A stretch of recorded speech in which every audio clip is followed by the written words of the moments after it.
പ്രധാനമന്ത്രി നരേന്ദ്രമോദിയെയും നരേന്ദ്രമോദി സർക്കാരിനെയും സപ്പോർട്ട് ചെയ്യാനും പ്രശംസിക്കാനും മാത്രമല്ല അവരെ വിമർശിക്കാനും തനിക്കറിയാം എന്ന് തരൂർ തന്റെ ഒരു പ്രസ്താവനയിലൂടെ തെളിയിച്ചിരിക്കുകയാണ്.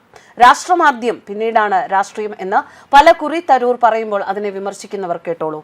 ഇതാ കേന്ദ്രത്തിനെതിരെ ആഞ്ഞടിച്ചിരിക്കുകയാണ് ശശി തരൂർ.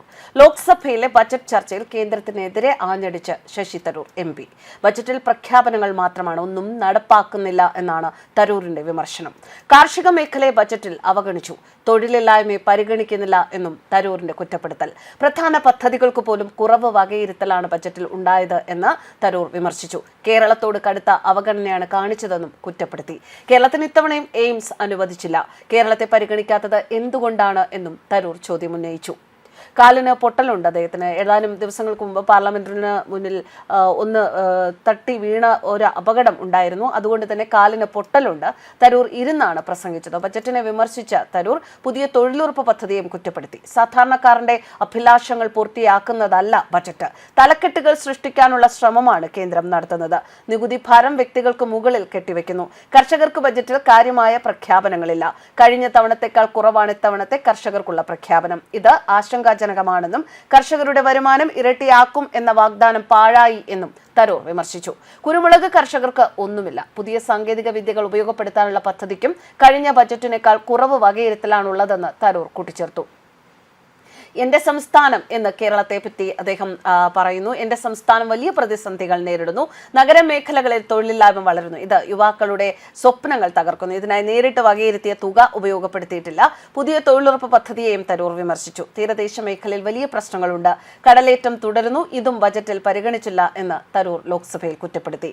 ബജറ്റിനെ പാഴാക്കിയ അവസരമെന്നാണ് തരൂർ വിശേഷിപ്പിച്ചത്. ഇടിക്കാൻ പോകുന്ന കാറിൽ എയർ ബാഗുകൾ പുനഃക്രമീകരിക്കുന്നതിനോടാണ് ബജറ്റിനെ അദ്ദേഹം ഉപമിച്ചത്.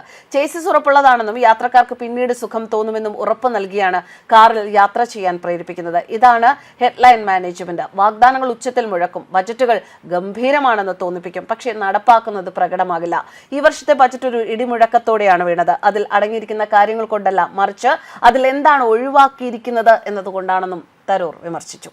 സാമ്പത്തിക വിവേകത്തിന്റെ അവകാശവാദങ്ങൾക്ക് പിന്നിൽ കൂടുതൽ അസുഖകരമായ യാഥാർത്ഥ്യമുണ്ട്. കാർഷിക മേഖലയിൽ നൽകിയ വാഗ്ദാനങ്ങൾ പാലിച്ചില്ല. ഈ പ്രഖ്യാപനങ്ങൾ ആധുനിക പ്രണയബന്ധങ്ങൾ പോലെ പ്രതിബദ്ധതയില്ലാത്ത വാഗ്ദാനങ്ങളായി പോയെന്നും അദ്ദേഹം പരിഹസിച്ചു.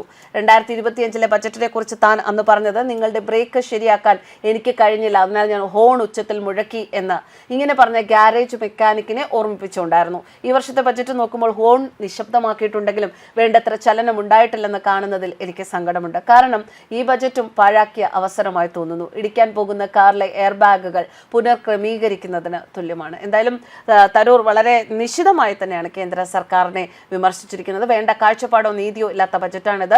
തൊഴിലില്ലായ്മ വർദ്ധിച്ചു വരുന്ന ജീവിത ചെലവ്, അസമത്വം എന്നിവ അവഗണിക്കുന്നു. സാധാരണക്കാരനെ പരിഗണിച്ചിട്ടേ ഇല്ല എന്നാണ് തരൂർ ആരോപിച്ചിരിക്കുന്നത്. സർക്കാർ ക്ഷേമത്തെക്കുറിച്ച് അനന്തമായി സംസാരിക്കുന്നു, എന്നാൽ അതിന്റെ ചെലവ് വളരെ വ്യത്യസ്തമായ ഒരു കഥയാണ് പറയുന്നത്.